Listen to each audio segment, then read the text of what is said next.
Assalamualaikum warahmatullahi wabarakatuh. Perkenalkan saya Asia Agustina. Di sini saya akan sedikit memaparkan materi mengenai capital struktur dan leverage.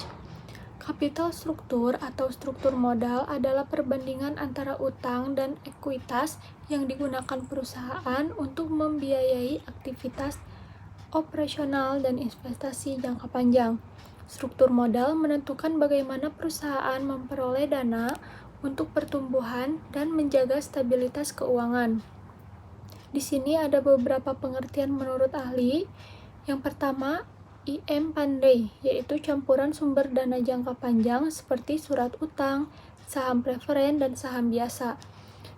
Selanjutnya, menurut John J. Hampton, yaitu kombinasi efek utang dan ekuitas yang digunakan untuk membiayai aset perusahaan. Selanjutnya, ada tujuan pengelolaan kapital struktur. Memaksimalkan pengembalian, meningkatkan laba per saham bagi pemegang saham, mengurangi risiko finansial, menyeimbangkan proporsi utang dan ekuitas, meminimalkan biaya modal, menggunakan perencanaan jangka panjang untuk efisiensi pendanaan, mengoptimalkan pemanfaatan dana, meningkatkan efektivitas penggunaan modal, mendukung perencanaan pajak, manfaat bunga utang dapat mengurangi beban pajak. Fleksibilitas pendanaan dapat menyesuaikan struktur modal sesuai kondisi bisnis, menjaga solvabilitas dan likuiditas, meningkatkan nilai perusahaan, struktur modal yang sehat menarik investor. Selanjutnya ada perbedaan struktur modal, keuangan, dan aset. Pertama, struktur modal. Fokus pada pendanaan jangka panjang, terdiri dari utang jangka panjang dan ekuitas. Tujuannya menentukan proporsi optimal antara utang dan modal sendiri. Yang kedua, ada struktur keuangan, mencakup seluruh sumber pendanaan perusahaan baik jangka pendek maupun panjang, berada di sisi kanan neraca, menunjukkan stabilitas keuangan keseluruhan perusahaan. Dan yang ketiga, struktur aset, fokus pada komposisi aset perusahaan yaitu aktiva lancar dan aktiva tetap, mencerminkan cara perusahaan menginvestasikan dan menggunakan dana. Digunakan untuk menilai efisiensi penggunaan aset dalam menghasilkan laba.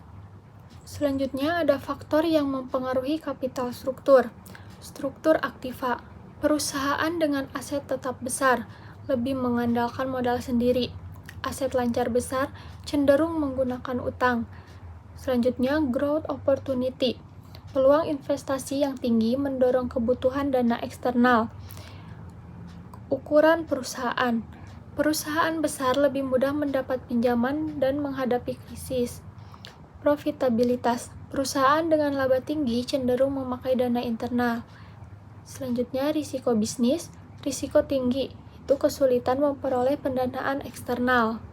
Lalu ada pengertian leverage. Leverage adalah penggunaan utang atau modal pinjaman untuk membiayai aktivitas bisnis dengan harapan meningkatkan keuntungan. Tujuan utama leverage adalah memperbesar potensi keuntungan tanpa harus menambahkan modal sendiri. Menurut para ahli, di sini ada Syahrial, penggunaan modal berbiaya tetap untuk memperbesar potensi laba milik. Selanjutnya, menurut Syamsuddin, kemampuan perusahaan memanfaatkan modal tetap untuk meningkatkan laba per saham. Di sini ada jenis-jenis leverage, yaitu financial leverage, mengukur seberapa besar perusahaan menggunakan utang untuk membiayai asetnya. Fokus pada peningkatan return pemegang saham. Selanjutnya ada operating leverage, yaitu mengukur kemampuan perusahaan memanfaatkan biaya tetap untuk meningkatkan laba operasi saat penjualan naik.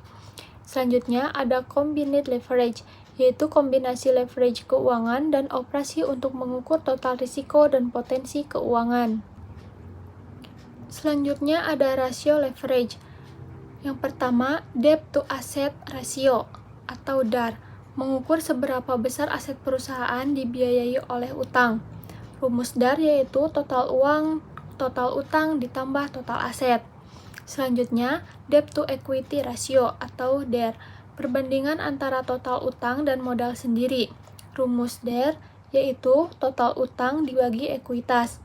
Selanjutnya, debt to capital ratio, proporsi utang terhadap total modal, yaitu utang ditambah ekuitas. Rumus DCR adalah utang dibagi utang tambah ekuitas. Selanjutnya, times interest earned, yaitu kemampuan perusahaan membayar bunga dari laba operasional. Rumus TIE sama dengan EBIT dibagi beban bunga. Selanjutnya, tangible asset debt coverage atau TAD.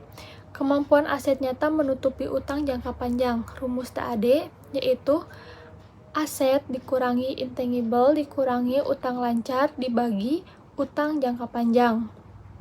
Manfaat leverage menilai kemampuan perusahaan membayar kewajiban tetap, menentukan tingkat risiko finansial, mengetahui proporsi aset yang dibiayai utang, mengukur keamanan keuangan perusahaan, serta membantu pengambilan keputusan pendanaan dan investasi. Di sini ada hubungan kapital struktur dan leverage. Kapital struktur adalah proporsi antara modal sendiri dan utang, sedangkan leverage penggunaan utang untuk meningkatkan return. Keduanya berhubungan erat karena struktur modal menentukan tingkat leverage perusahaan. Struktur modal optimal sama dengan keseimbangan antara risiko dan keuntungan. Risiko bisnis terkait kapital struktur, ketidakpastian permintaan pasar, fluktuasi hasil produksi, perubahan biaya operasional, persaingan harga produk, dan tingkat bunga dan kondisi ekonomi makro. Di sini kita dapat menarik kesimpulan, struktur modal, struktur keuangan, dan struktur aset merupakan komponen penting dalam pengelolaan keuangan perusahaan. Struktur modal berfokus pada pendanaan jangka panjang melalui kombinasi utang dan ekuitas untuk mendukung pertumbuhan perusahaan.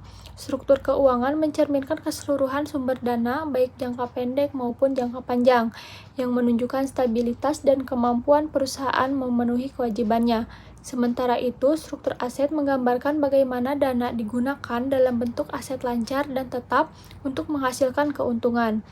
Ketiganya saling berkaitan. Struktur modal menentukan sumber dana, struktur keuangan menggambarkan komposisi pendanaan, dan struktur aset menunjukkan penggunaan dana tersebut.